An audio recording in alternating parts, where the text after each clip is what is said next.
Hello everyone, I am Surabhi. Welcome to my channel. Today again I'm going to review two books which are my favorite books, one fiction, one non-fiction. So the fiction one, the best, my most favorite book, which I'm sure even when my kids will outgrow it, I will still keep it. So this is a very special book which I'm going to review today. And second one is Ladybird. I'm ready to explore my world. This is our first continent geography kind of book, so that's also is very important and like something which we really like. So that's why I want to review these two books for you, that you can have a sneak peek into it. You can think you like it. Looking at the interiors will work in your requirement or your child or something, and then you can make a decision to buy or not. So let's start with a fiction one. The one book which I have gifted to each friend of mine who had a baby or who had child was like 1 or 2 years old or whatever.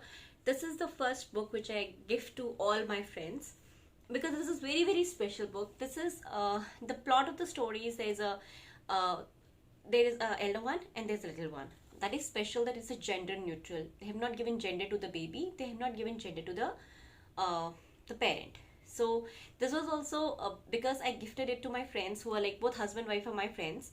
They were my ex-colleagues. So the husband told me that I love this book because it's not only about baby and child. It's even I can read it to my daughter, and that's why I love this. So this book is very much neutral, parent, child, gender, anything neutral. And what this book talks about? It talks about on the behalf of a child that if I behave bad, if I do all the nonsense things, they push all our buttons and whatever, they spill food, they break things, whatever wild they can do, and the child says, if I do all these things, would you still love me? And as a parent, you say that, yes, I love you forever, no matter what. But the way it is told here is very subtle. As a parent, you can understand it. I'll explain to you what each picture, even small details have been put. And it's a bedtime book. It's the process of feeding a child, evening, afternoon, cleaning up, feeding a child, brushing the child and putting it to bed, giving bath also, and whatever mess they make during bath, that also is there. And then in the end, there's a very heart-wrenching question that, what if when we will not be there, what will happen? So I'll just, before further telling you the story, I'll read the book to you, some parts of it, and see if you like it. So this is how it starts. No matter what. It's a very emotional book, so forgive me if I get teary-eyed. Okay, so this is the book about that there is a small and there is a large. Okay, there is no told father, mother, anything. Small and large. Okay, small was feeling grim and dark, playing toss and fling and squash and yell and scream and bang and crash, break and snap and bash and batter. Good grief, said Large. What is the matter? So see, all the mess that small has created, broken things, messed up, everything. But the parent says, oh, good grief, what's the matter? The parents find out that, something is wrong. And then what the little baby says? Small said, I'm grim and grumpy, little small, and nobody loves me at all. And then what does it say? Oh, Small, said Large, grumpy or not, I will always love you no matter what. So from here the story starts. When the child feels that, nobody loves me, whatever, kids feel that times. So now the child will be giving different situations that if I do this, will you love me? If I do this, will you love me? So first the child says, Small said, if I was a grizzly bear, would you still love me? Would you care? Of course, said Large. Beer or not, I'll always love you no matter what. So when you say beer or not, so beer means it eats non-veg, all the bones and all the, furry and that kind of feeling, where they are very sophisticated people who eats proper, in bowls and plates and everything. So basically if you become, that kind of person, not eat properly, become so messy, throwing food and everything, would you still love me? So child will not understand that, but as a parent I could feel it. That's what it says. So then the child gives another option. Small said, but if I turn into a bug, would you still love me and give me a hug? So bug means what? The nose is long, it cannot eat with spoon like properly, and whenever it tries to slurp, the things will fall off, So making a lot of mess while not eating properly. But what did Mama say? Of course, said Large. Bug or not, I'll always love you no matter what. So I did not have to explain. Earlier I read it just like a book. I could feel everything. But like last year, my little one figured it out. Oh, Mama, it's a bug. It can't drink. It's spilling all the food down. It's making so much of mess. And I was like, yeah. So you don't have to explain to child that, this will happen and you just read it. And, slowly, child just, in the initial years, my kids just focused, no matter what, Mama will love us. And as they're growing old, they're realizing, oh, we also spill water. Oh, we also make a mess. So now in next part, it happens. No matter what, said Small and smiled. What if I was a crocodile? So what crocodile is it? So the mama has put the water in the tub, locked that one to stop the outflow water. The crocodile has removed that plug. Can you see? So if I do something naughty like that you have got everything ready for bath, and my kids will do that. My kids did that when they were little and they had a bathtub. So it brings back memories to me. Like my kids are little, they used to do all these things. Large said, I'll hug you close and tight and tuck you up in the bed each night. So look at the details. On this one, they have put the toothpaste and the brush. And even if you're a crocodile, I'll still hug you. No matter you are rough, you are naughty, whatever. Does love wear out? Said Small.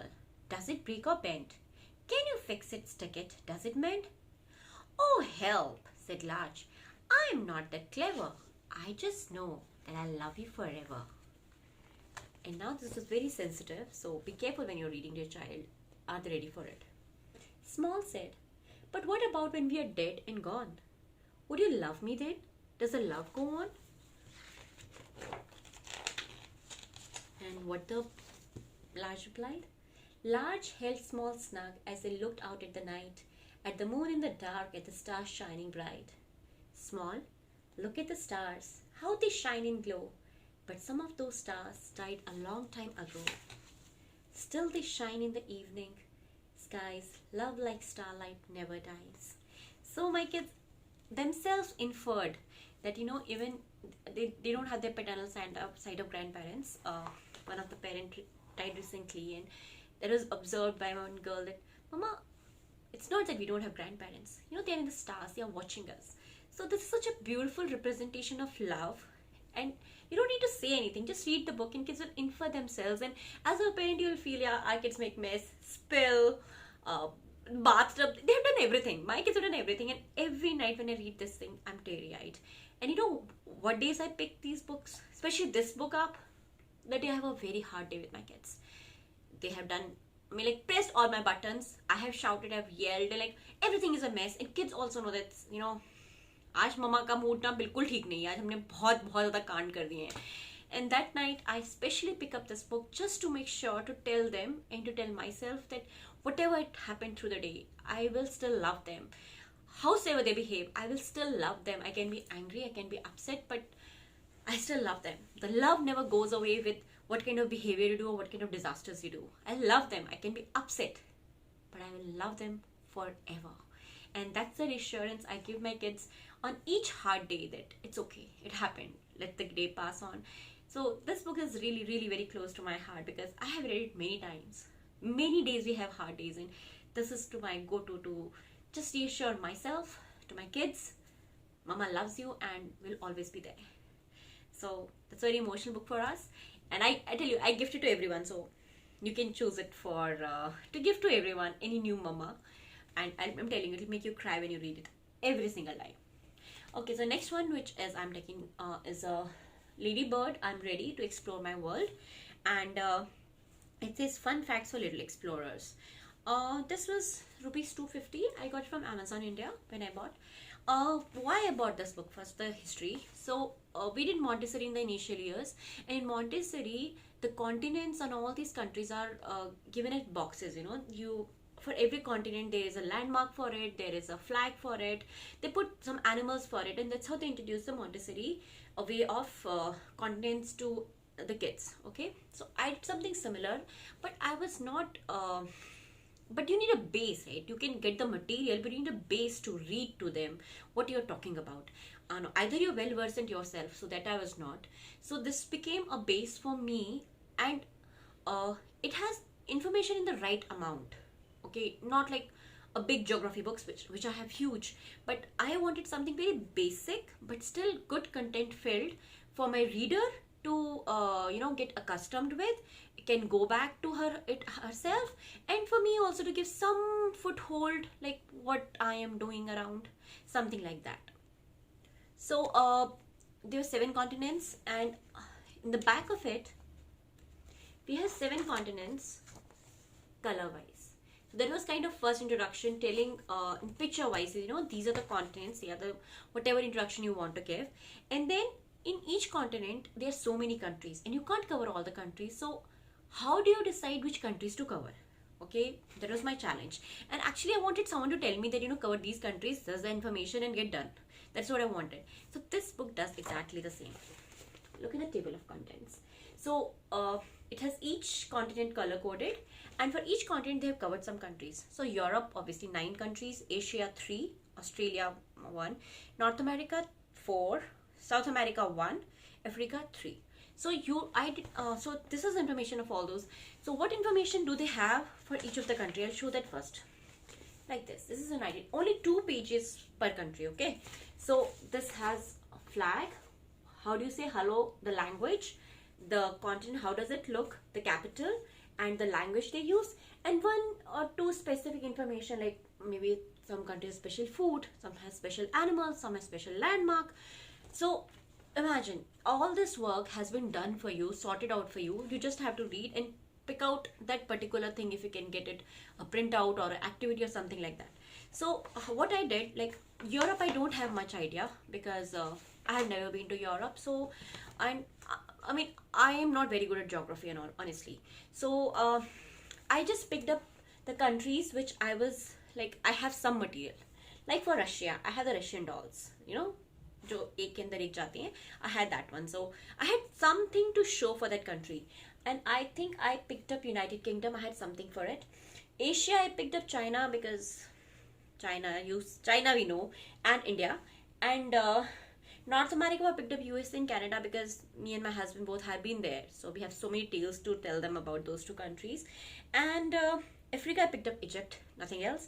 And Brazil, I didn't do because I have no much idea about it. So basically it was just an introduction to my kids who are like 6 to 7 year old, and they don't need to know much about these countries. It's not about mugging, for me it's not that they should know everything about geography and everything. It's just the concept that there are continents, like different land masses, there are different countries, and the countries have capital. They were asking like, Mo, what is capital, why do we need flags, and what is the importance of flag? All those kind of discussions I wanted to initiate. So this was a very basic book which did not overwhelm, gave me also content wise enough information, and I had something to support, and someone did a work for me, collecting flag, collecting the monument, collecting the language, and that's all I want my kids to know. So for example, I will give you example of India. That would I like to see for India. It tells the flags, it tells you say namaste. Every page is a girl who says and then where in the continent, where is India. This one, capital city, New Delhi. And what is the main language? Hindi, Bengali, and English. And then what are the monuments? It says about Taj Mahal. It talks about the food, about the festivals, and like how we wear saris and all those kind of things. So very, very basic things. So giving another example for China. That too because my husband visited China as an official trip. He got some panda colored pencil boxes for them. So that's why we picked it up. Like, Papa went here, and you say Chinese, Beijing is the capital, that's the flag of China. They really get panda, that's why Papa's pencil box at panda. They eat bamboo, and the rice is the main, and they have a big wall of China. And just we did some craft of China, making the Great China Wall, very basic, something from the Google. And that's it. So for that case, it covers so even now, though I have so many geography books, my girl still picks up this one, the elder one who is a reader. She picks up this one just to, it doesn't overwhelm her, and she gets so much information from it, which is too much for an age of 7 or 8. That's what I feel. Till you don't have to write a report on it, these books are good enough for introducing geography to your kids.